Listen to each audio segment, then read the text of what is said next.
சுண்டன் வல்லம், வல்லம் களி, பாம்பு படகு போட்டி, இப்படி பல வகையில் சொல்லப்படுற கேரளா ஸ்ப்ரைட். இந்த படகு போட்டி எப்படி உருவாச்சு தெரியுமா? 14ஆம் நூற்றாண்டுல செம்பகശ്ശേരി ராஜ்யத்துக்கும் மற்ற சிற்றரசர்களுக்கும் இடையே போர் நடந்தது.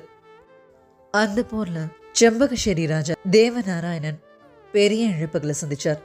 அப்போதான் பாரம்பரிய கட்டிடக்கலை பத்தின நூலான ஸ்தாபத்திய வேதத்தை பார்த்து இந்த சுண்டன் வல்லம்ன்ற யோசனையை எடுத்தார்.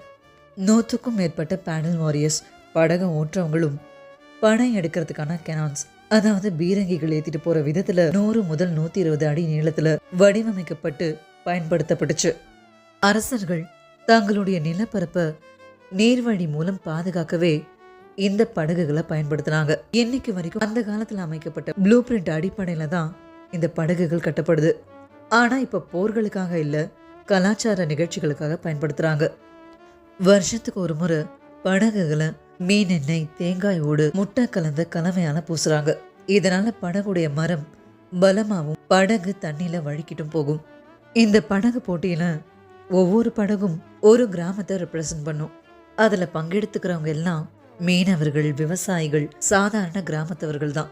ஆனா அவங்க எல்லாரும் மாசக்கணக்கா கடுமையான பயிற்சியும் ப்ராப்பர் டயட்ரி ஃபுட்டையும் பழகியும் தயாராகிறாங்க.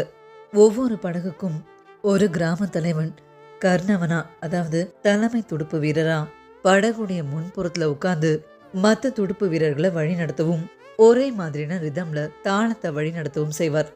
அவருக்கு கீழே 3 மெயின் பேட்லர்ஸ் போட்டுடைய மூமெண்ட்டை கண்ட்ரோல் பண்ண இருப்பாங்க. படகுடைய முழு நிலத்துக்கும் 64 பேட்லர்ஸா 2 பக்கமும் சேர்த்து மொத்தமா 128 பேட்லர்ஸ் படகை உட்காந்து ஓட்டுவாங்க. இந்த 64 எண்ணிக்கைன்றது ஆயக்கலைகள் 64 குறிப்பிடுறதா வரிசைப்படுத்தப்பட்டிருக்கு. இது இல்லாம நடுவுல 25 பேர் வஞ்சி பாட்டு, அதாவது பாரம்பரிய படகு பாடல பாடிட்டு வருவாங்க. அந்த பாட்டுடைய ரிதம் தான் 150 பேரையும் ஒரே சத்தத்துல ஒரே ஸ்ட்ரோக்ல படகு ஓட வைக்குது. படகுடைய பின்பகுதி நடுவுல உள்ள மேடையில 8 பேர் நின்னு அந்த பாடலை வழி நடத்துவாங்க. இவங்கள அஷ்டதிக் பாலகர்களா, 8 திசைகளை காக்குற தெய்வங்களா பாவிப்பாங்க. இதுல டைமிங் தான் ரொம்ப முக்கியங்க. ஒருத்தர் தப்பு பண்ணா கூட முழு படகுடைய ஸ்ட்ரோக்கும் டிஸ்டர்ப் ஆகிடும். அப்படி பர்ஃபெக்ட் சிங்க்ல ஓட்டும் போது அந்த கிராமத்துடைய பெருமை, பயிர், வளம்னு எல்லாமே அந்த படகுடைய வெற்றியோட இணைஞ்சிருக்கும்.